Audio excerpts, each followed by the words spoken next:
Mapa conceitual ilustrado por Samile Dias, Giovana Costa e Amanda Araújo. Meteorologia é a ciência que estuda fenômenos que ocorrem na atmosfera e as interações entre seus estados dinâmico, físico e químico, com a superfície terrestre subjacente, além das previsões do tempo. Entre os fenômenos estudados estão os raios, ciclones, furacões e tornados. A meteorologia é super importante, pois ela prevê possíveis desastres, ajudando assim a população a se prevenir dos mesmos. Praticamente todas as atividades humanas dependem dos dados coletados nas estações meteorológicas, desde o dia a dia dos cidadãos, do cidadão comum, até as mais importantes atividades como a agricultura, transportes, o turismo, a pesca e até mesmo a comunicação. Os fenômenos meteorológicos são estudados a partir de observações, experiências e métodos científicos de análise. Observações sensoriais é quando um profissional faz uma observação sem a utilização de instrumentos. A observação meteorológica é uma avaliação, uma medida de um ou vários parâmetros meteorológicos. A observação instrumental é feita por instrumentos específicos. Os mais utilizados são o termômetro, que mede a temperatura do ar, barômetro, que mede a pressão atmosférica, o higrômetro, que mede a umidade relativa do ar. Na climatologia, é o estudo do clima sendo uma integração das condições de tempo num determinado lugar para um período de 30 anos. Ela se baseia em descrições dos padrões de distribuição temporal e espacial dos elementos do tempo. Utiliza dos seguintes elementos: temperatura, precipitação, ventos, nebulosidade, latitude, altitude, relevo, maritimidade, continentalidade, correntes marítimas quentes e frias, massas de ar, entre outros fatores. Existem ainda algumas vertentes dessa ciência. A climatologia regional é a descrição dos climas em áreas selecionadas da Terra.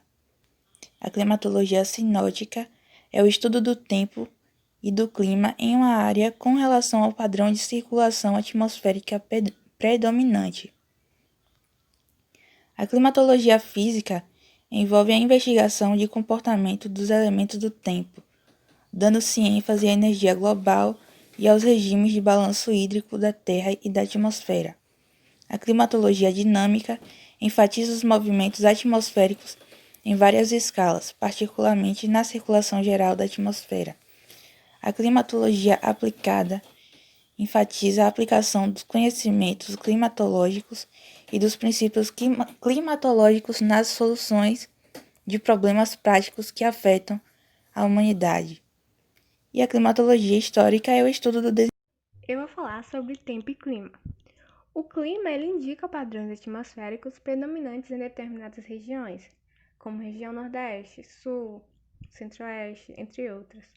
A gente ainda pode identificar os tipos de clima, podendo ser equatorial, tropical, semiárido, subtropical, entre outros. O clima seria resultado de conjuntos de estudos de décadas para ter o formato que a gente conhece hoje. Eu trouxe algumas frases para exemplificar. Todo fim de ano faz muito sol em Brasília. O clima do Rio de Janeiro é tropical.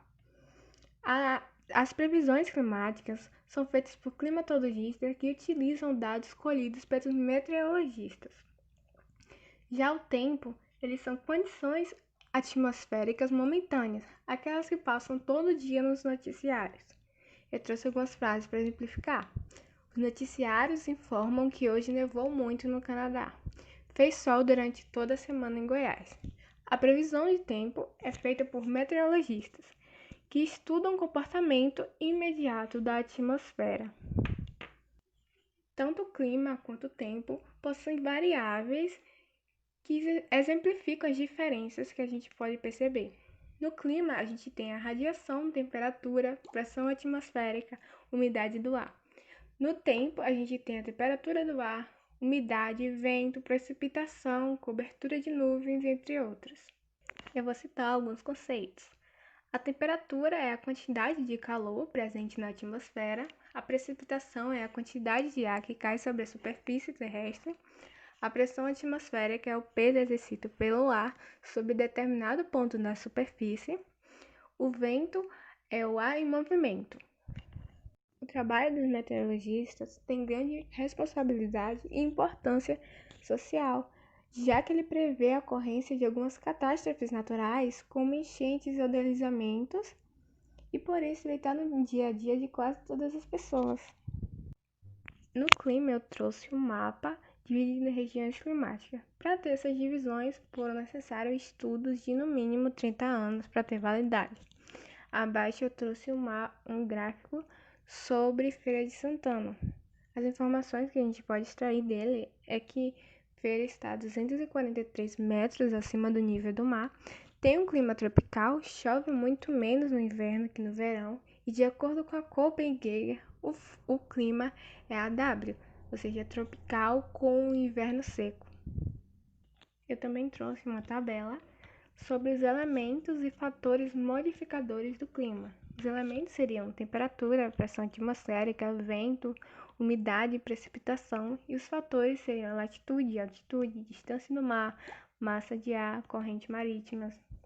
No tempo, eu trouxe a exemplificação dos noticiários, que a gente vê todos os dias, as previsões do tempo.